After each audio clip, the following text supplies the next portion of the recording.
YouTube, c'est Diamond, Star Wars Endor, saison 1, épisode 7, un épisode sur les répercussions de l'opération militaire spéciale sur Aldhani qu'on a vu la semaine précédente. Et ça se déroule principalement sur Coruscant, donc j'aime bien, même si Trantor, bah c'est mieux, comme chacun sait. Revoyez ma critique de Fondation. Ça sort quand, Fondation saison 2 d'ailleurs? Dites-moi dans les commentaires si vous avez l'info. Et on débute par le retour de Cyril Karn, mon personnage préféré, Cyril. Bon, par contre, il mange toujours des céréales chez sa daronne, avec du lait bleu chelou, et il va apprendre à la télévision, tout simplement. Le casse sur Aldhani, ouais, la télévision d'ailleurs, qui, à part le fait qu'elle est encastrée, ouais, c'est bien le futur des années 70, on est toujours là les copains, ça reste fidèle à la vision rétro-futuriste de Star Wars. Bon, on a vu ce que ça donnait pour les losers, inspecteurs adjoints virés qui sont chez leur mère. Maintenant, quelle est la réponse de l'Empire? Eh bien, c'est de se venger fiscalement, 5 fois, ouais, 5 fois le montant qu'ils ont volé, on va le récupérer, et durcir encore leurs conditions d'occupation. Je me disais qu'ils étaient presque laxistes jusqu'ici. L'empereur qui s'apprête, by the way, à décréter l'état d'urgence et à passer de force au Sénat en utilisant le 49.3 galactique. Mon Mothma qui rend visite à Luthen Rail. Alors, est-ce que c'est pas suspect qu'elle soit toutes les 7 secondes dans cette boutique d'antiquité ou peu importe ce que c'est supposé être? Et elle semble tomber des nues en apprenant qu'il est derrière l'opération militaire spéciale sur Aldhani. Et plutôt choquée. Alors je me suis dit dans un premier temps, est-ce qu'elle est choquée parce que ça va trop loin ou est-ce que c'est plus vraisemblablement parce que ça les expose trop? Luthen va répondre par une take accélérationniste. S'il en est, autant forcer l'Empire à se radicaliser pour contraindre les gens à l'action. En ce sens, il valide l'intuition de la lieutenant Dedra Meero qui l'avait suggéré dans un débriefing qu'il y avait sur Coruscant. Enfin là on est toujours sur Coruscant, mais dans le QG impérial, vous m'avez compris. Le poteau Cyril qui s'est fait tout beau avec son col brun là pour visiter son nouveau potentiel lieu de travail. Alors même s'il y a sûrement ici à l'image, je la masque partiellement, voilà vous la voyez, des éléments de CTRL C, CTRL V, hein, là littéralement je pense, la profondeur de champ elle reste plutôt cool, quasi vertigineuse, et donc Cyril qui va se voir proposer un poste à la pureté du carburant au lieu des poids et mesures qui sont supposés être plus exaltant. De mon point de vue, tous ces postes ont l'air chiants comme une pluie de novembre, mais c'est peut-être simplement mes préjugés à moi de non-impérial. En fait, leur empire, ça arrête d'être chiant juste au moment où ça devient dangereux, donc ouais, la plupart des personnages préfèrent se faire chier du coup.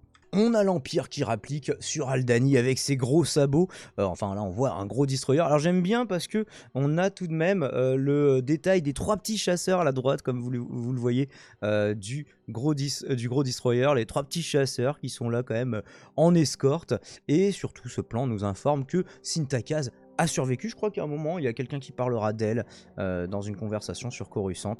Eh bien on est content pour elle, même si elle n'a pas de ligne de dialogue, et voilà, elle était en train de bricoler un truc, elle lève les yeux au ciel.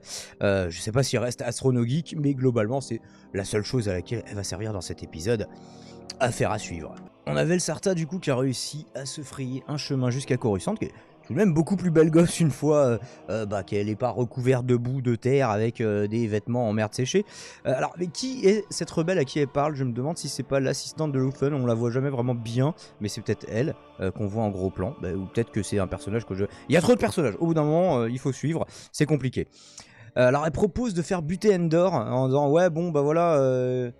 Kiv ou Kin ou Skin ou je sais plus comment il s'appelait là, le mec qui disait vas-y on fait 50-50 et on se barre. Ouais, il se méfiait d'eux dans la résistance, sans qu'ils avaient raison, et du coup buter Endor par prudence. Bah ouais, c'est un mercenaire, il est pas acquis à la cause. Alors moi j'aurais pensé qu'on suggérerait plutôt l'alternative suivante à Cassian: rejoins vraiment la résistance, ou bah die mon copain du coup, parce que tu deviens trop dangereux.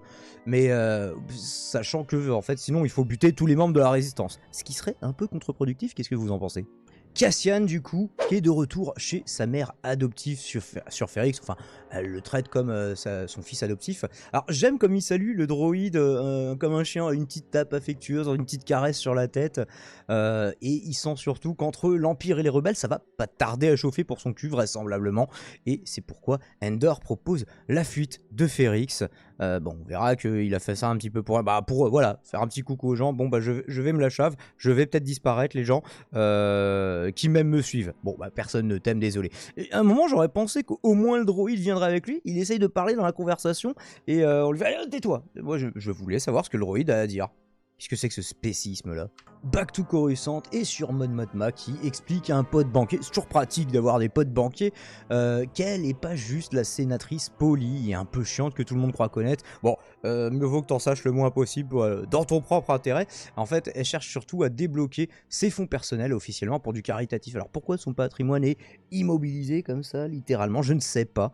Peut-être parce que là, il y a un nouveau décret impérial où il déconne beaucoup moins, notamment sur la thune, mais visiblement, ces blocages dataient d'avant ça. Et d'où la combine qu'il y avait, visiblement, pour passer des thunes à la résistance avec le magasin d'antiquités. Et de son chauffeur à son mari, Mon Mothma explique qu'il faut se méfier de tout le monde. Finalement, toute sa vie n'est qu'un mensonge, une devanture de cabotinage parlementaire. Alors, regardez comme il ressemble à un Jedi, le mari, Perrine. Ouais, je lâcherai pas l'affaire avec ça. Endor profite de son passage sur Ferrix pour rendre visite à Bix Kalin, que l'on n'avait pas vu depuis un moment, depuis les premiers épisodes. D'ailleurs, j'avais la sensation qu'il y aurait... C'est un des trucs sur lesquels je me suis bien planté, ça. Je pensais qu'il y aurait un triangle amoureux entre lui, elle et le mec qui est mort dès les 3 premiers épisodes, je me souviens plus, je crois pas que c'était dans l'épisode 1. Et bon, bah du coup, il n'y a plus que Cassian avec aucune meuf, pas du tout de romance pour le moment. Eh bien écoutez, c'est bien de m'avoir conduit là-dessus, enfin de m'avoir conduit sur une fausse piste. Elle lui suggère de gicler de là tout simplement et qui sera dénoncé. Donc du coup, la romance ce sera pas pour tout de suite non plus. Enfin, on lui verra une meuf un peu plus tard. D'ailleurs, on sait pas d'où il a des gaines, mais il développe pas le personnage. Ouais, c'était juste une meuf sur la planète sur laquelle il va se planquer. On a droit à un flashback de l'arrivée des impériaux sur Ferrix à l'époque où les gens crient encore Vive la République, qui est pourtant décédée. Alors, d'ailleurs, c'est un peu plus ou moins le même personnel. Là, les Stormtroopers, en fait, c'est des clones. Quoique, oui, il y avait des clones au début dans les Stormtroopers avant que ce soit recruté parmi les humains et qu'ils soient conditionnés. Donc voilà, il y en a qui ont servi la République, il y a aussi des officiers, d'ailleurs on en voit un, qui a également servi la République, pas sur ce plan, on le voit sur Coruscant. Et ça suggère que son père adoptif est mort à cette occasion. Il dit oui, ils vont juste planter leur petit drapeau. Non, non, ils vont te planter toi, mec. Alors je pensais que là, voilà, ils allaient tirer sur lui, on le voit plus tard. Qui est pendu. Enfin, on le voit pas entièrement, on voit un bout de corps pendu et on nous explique allusivement ce qui l'en est advenu. Marva qui refuse finalement de fuir. Alors, la justification...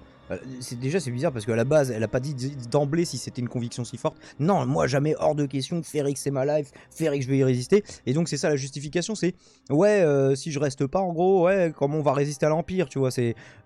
Tu es une vieille dame maintenant, alors tu avais l'air d'être badass plus jeune, mais on va se calmer. T'es toute seule avec ton droïde. Ouais, t'as sûrement des connexions depuis le temps, et puis le fait que tu connaisses un petit peu, visiblement, la résistance. Et bon, voilà, justification un petit peu bidon. Elle aurait pu partir sur la planète, des plages, qui ressemble justement à la Floride. Il paraît que les vieux aiment la Floride, je ne sais pas. Peut-être un cliché. Donc un flashback qui va nous montrer le jeune Cassian Andor attaquer seul une garnison impériale. Il avait donc une fibre de résistant à la base, en tout cas de vouloir se venger, vouloir agir, vouloir faire quelque chose suite à la mort de son père adoptif. C'est donc pas le profil et l'histoire d'un égoïste qui va se laisser convaincre petit à petit par la lutte, comme Han Solo, puisqu'on souvent on dit ah ouais, en fait Cassian ça va être un petit peu Han Solo, mais c'est l'histoire d'un ancien rebelle désabusé qui a cessé tout combat autre que personnel. Et du coup, avant peut-être de se laisser reconvaincre par la lutte via le manifeste du mec, on verra. Marva explique que leur séparation est inévitable, c'est impossible pour toi de rester, c'est impossible pour moi de partir. Alors, la première partie de la phrase est vraie, bon, sur la seconde partie, du coup, je ne suis pas d'accord. Et elle va surtout demander à Cassian d'arrêter de chercher sa sœur, que ça sert à rien, que voilà, ça s'est passé il y a longtemps, que personne n'a pu en réchapper, qu'il n'en est pas responsable. Mais au moins, on en reparle, parce qu'on débute l'épisode 1 là-dessus. Oui, un mec qui cherche sa sœur, et après, plus jamais on en parle. Oui, j'aurais bien aimé qu'on justifie l'abandon de ses recherches. Allez, on va dire que ça fait le job. Et on parie qu'à un moment la recevue elle va venir, un moment où on s'y attend pas. Hein, vous verrez, je vois dans ma boule de cristal. Bon, boule de cristal où j'avais vu un triangle amoureux, m'emmerdez pas. Blévin, on avait vu qu'il y avait une petite rivalité, on fait ouais, t'as l'air un petit peu excédé mec aujourd'hui, ouais, c'est le cœur lourd que je vais... ouais, la connasse que je peux pas blairer, ouais vas-y viens, on la condamne. Donc elle va accuser Dead Ramiro d'avoir enfreint les règlements, vous savez que les impériaux ils sont sur les règlements, même quand ils sont débiles, surtout s'ils sont débiles. Et donc voilà en quoi elle a enfreint le règlement, c'est quand elle s'est procuré illégalement les données d'un secteur qui n'est pas le sien. Alors d'ailleurs elle a demandé tous les systèmes stellaires, donc potentiellement elle a enfreint beaucoup de règles. Elle va renverser l'accusation et la vapeur en expliquant qu'il l'a tenté, c'est lui le mec en fait, il a tenté de couvrir son incompétence. Là le premier truc qui avait lieu sur Ferrix, bah c'est son secteur, il te fait croire que c'est un truc pas grave, bah écoute moi je fais le job, t'as des preuves, ouais j'ai des preuves. Et le Major Partagaz qui va finalement lui donner raison et lui accorder la supervision de Morlana. Alors du coup ouais, Partagaz il arrive quand même à mettre son ego de côté, parce qu'à un moment il y a des gens, il faut par contre vas-y ouais fuck les frontières, ils s'en foutent des frontières en fait les rebelles. Oui mais enfin cette organisation par secteur, c'est ce que Partagaz a demandé, a voulu, a édicté, a dessiné à la main peut-être, je ne sais pas. Et t'es en train de dire que c'est un gros con ou quoi? Non, je dis juste que il y aurait peut-être des moyens un peu plus rationnels de trouver les mecs. Et bah justement, après l'Empire ne pourrait pas fonctionner s'il n'y avait pas des gens à certains niveaux hiérarchiques qui savaient être pragmatiques, évidemment.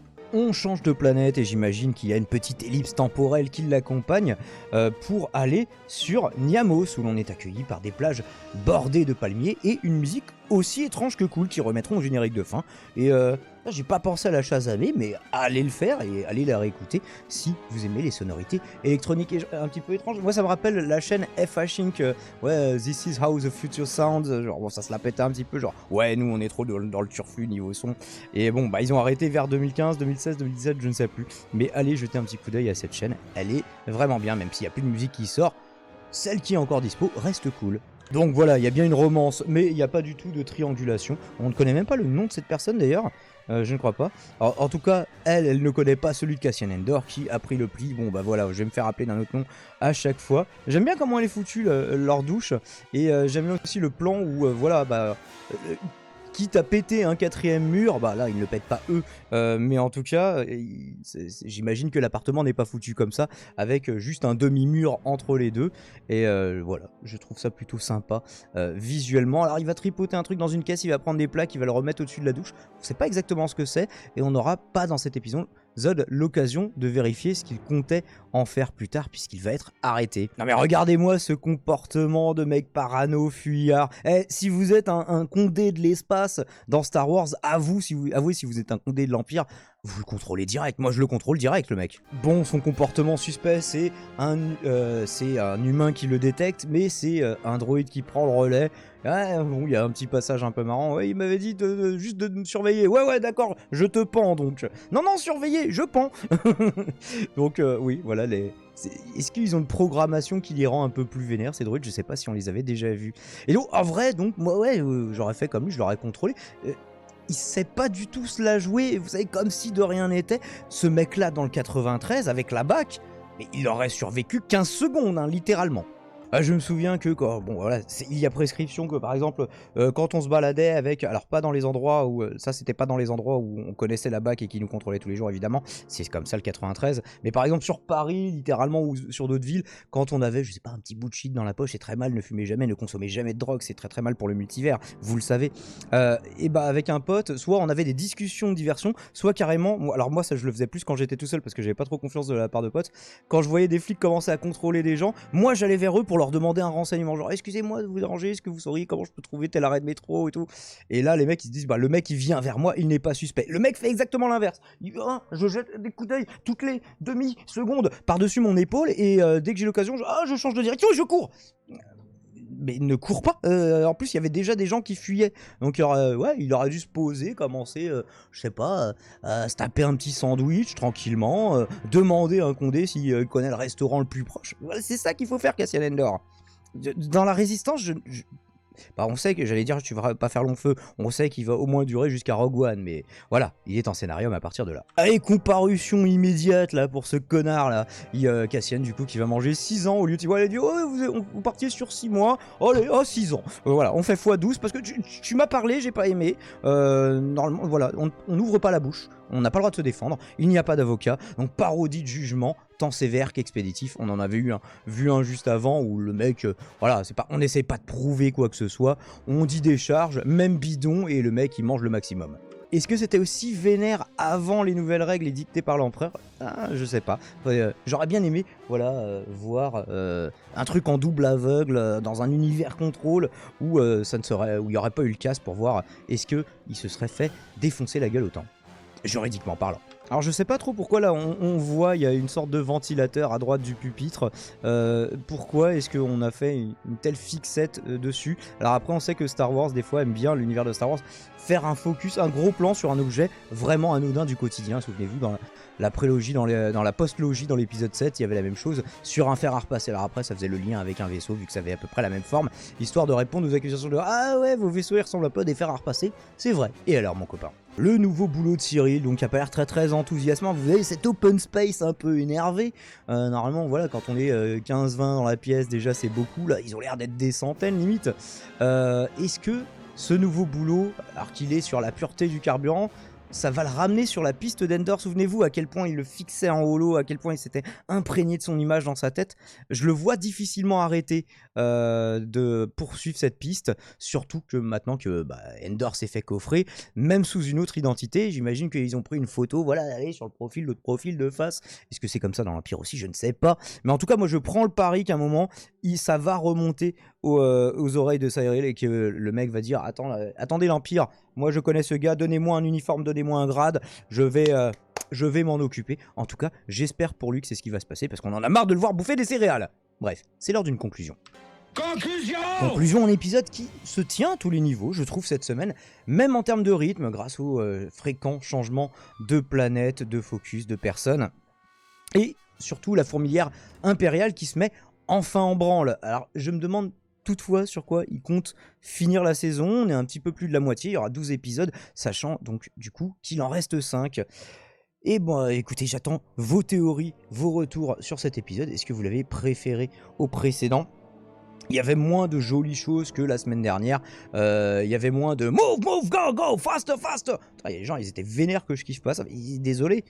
Je trouve paradoxalement que cette semaine, c'est mieux rythmé. Qu'est-ce que vous en pensez? Dites-moi, merci d'avoir suivi ce Sérivore en ma compagnie. Abonnez-vous, likez, commentez, partagez cette vidéo si vous l'avez appréciée. Et je vous dis à très vite. C'était Daimon.